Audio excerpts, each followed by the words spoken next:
안녕하십니까, 알림이 황희두입니다. 영상 시작에 앞서 구독, 좋아요, 알림 설정 미리 부탁드리겠습니다. 영상을 보시다가 일베나 뉴라이트와 비슷한 주장을 해서 이상함을 느낀 채널 혹은 커뮤니티, SNS 등등 언제든지 일베 의심되는 채널들 뉴스타즈 홈페이지에 많이 남겨주시길 바랍니다. 제가 방금 유튜브 커뮤니티에 올린 게시글 관련해서 간략하게 설명을 드리고 본격적인 주제로 들어가도록 하겠습니다. 현재 다들 아시다시피 많은 청년, 청소년들이 본인도 모르게 일베화가 되어가고 있죠.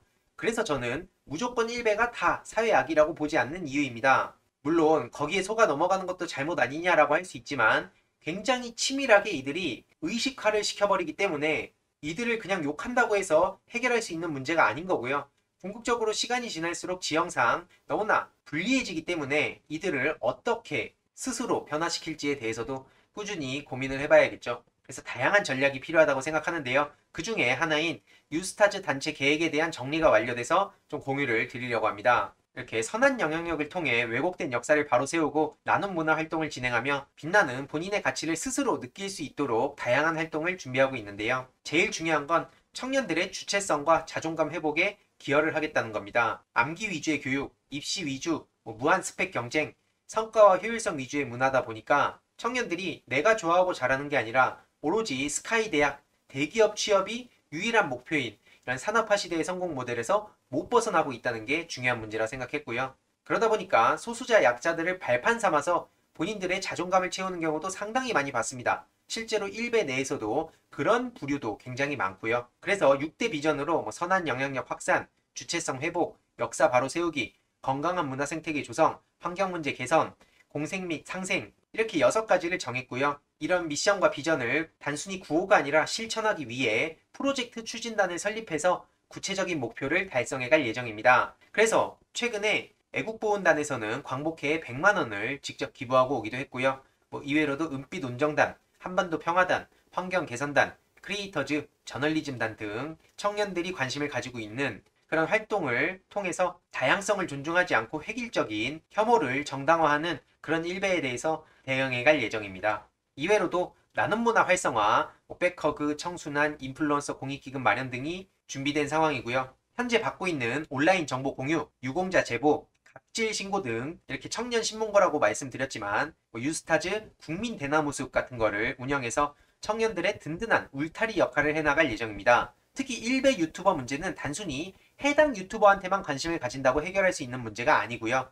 온라인 커뮤니티와 크리에이터가 마치 악어와 악어새처럼 연결되어 있는 상황에 관심을 오로지 유튜버 개인에게만 쏟는 건 굳이 비유하자면 검찰 조직에 제2, 제3의 윤석열은 차고 넘치는데 검찰 내부의 환경은 외면한 채 윤석열에만 집중하는 것과 비슷하다 생각하고요. 일베 뉴라이트 의심되는 유튜버, BJ 문제는 그것대로, 그리고 커뮤니티 지역 및 환경 변화 문제는 또 별개로 같이 관심을 가져야 한다고 생각합니다. 그래서 현재 제보받은 리스트 중에 정리된 것만 하더라도 무려 133개 채널이 있습니다. 시사 유튜버는 둘째치고 경제, 영화 등 다른 분야인 것처럼 포장을 해서 교묘하게 일베 사상을 전하고 있는 리스트들을 시민들이 알고 자녀분들이나 주위 분들이 그런데 본인도 모르게 빠지지 않도록 대응할 필요가 있겠습니다. 앞으로도 꾸준히 제보 부탁드리고요. 그래서 제가 일베 의심 제보센터라 해서 뉴스타즈 홈페이지에서 직접 제보를 받고 있는 상황이기도 하죠. 조만간 커뮤니티와 유튜버 관련해서는 조금 더 구체적으로 별도의 홈페이지를 만들어갈 예정인데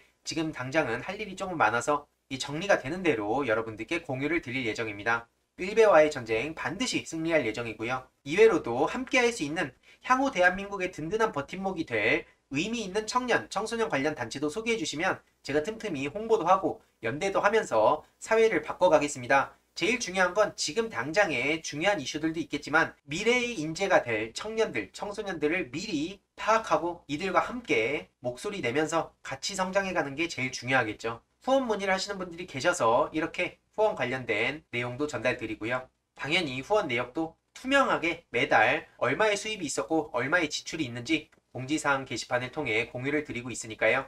많은 응원과 관심 부탁드립니다. 아무튼 본격적인 주제인데요.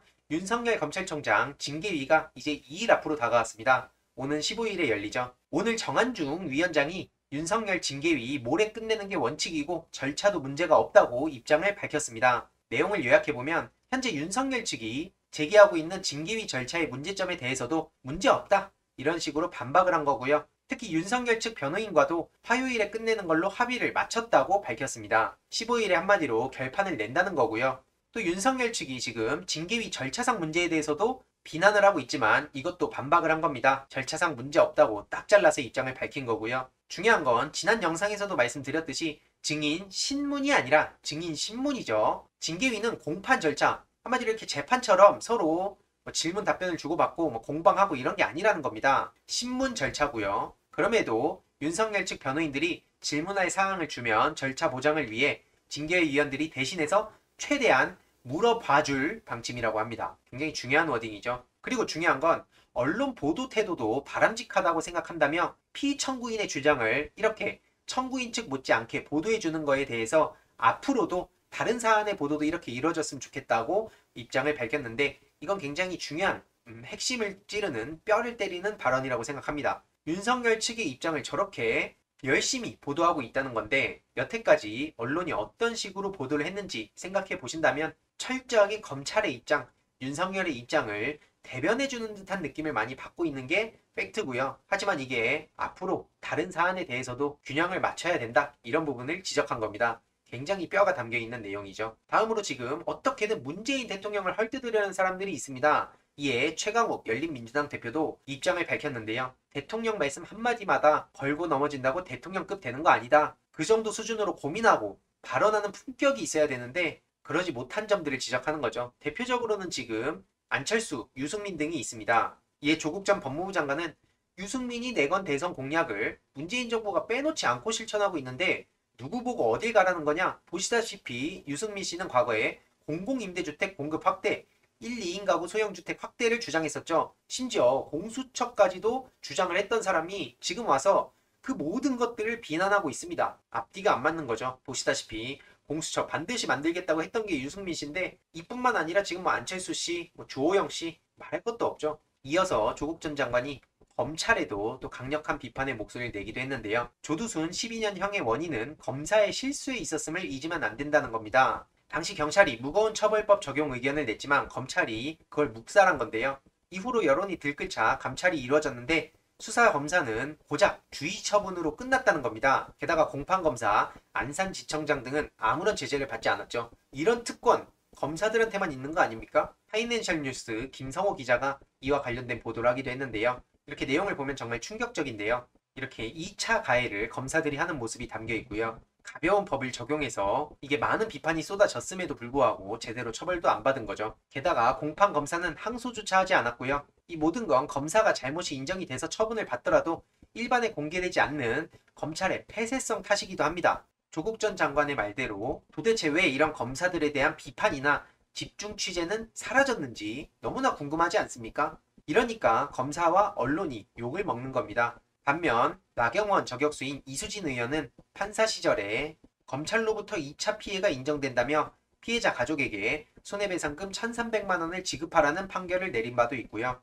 너무나 비교되는 대목이죠. 검찰 조사 관련해서도 따끔한 지적을 남기기도 했는데요. 한마디로 조사가 끝날 때까지 피조사자는 내용을 알 수가 없고 끝난 후에야 출력된 문서를 읽으면서 이의제기나 수정을 요구할 수 있지만 이때는 이미 심신이 지쳐있기에 기재 내용을 제대로 읽지도 못하고 날이 나는 경우가 많다는 겁니다. 그런데 곧 발족할 공수처는 이걸 해결했고 조사 시 이중 모니터가 설치돼서 실시간으로 확인할 수 있다는 겁니다. 그래서 그때마다 수정을 요구할 수 있는데 이건 피조사자 인권 보호에 기여할 것이고 고위 공직자들한테만 해당되는 게 아니라 일반 시민들에게도 적용을 할 수 있도록 검찰 조사에도 도입되도록 의견이 모이면 좋겠다고 입장을 밝혔습니다. 굉장히 중요한 내용을 다룬 거라고 생각하고요. 이에 반해 주호영 씨 보세요. 공수처장 후보 추천 원점 재논의하자 대응할 가치도 없는 얘기하고 있어서 제가 자세히 얘기할 필요도 없을 것 같은데요. 네티즌들의 이런 분노의 목소리만 보더라도 말도 안 된다는 걸 쉽게 알 수 있습니다. 불리하니까 갑자기 이제 와서 또 재논의하자 그러고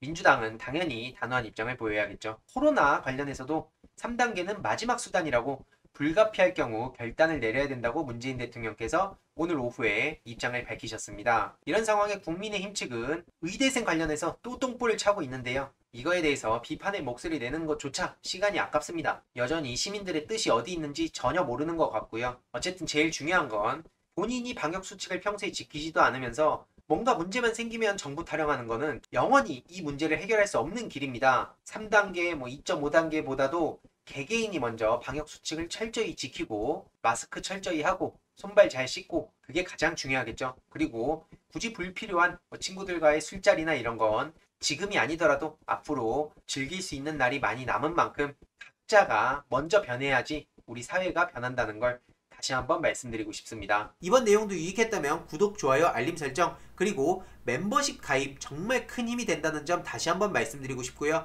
이 내용도 주위에 널리 공유 부탁드리겠습니다.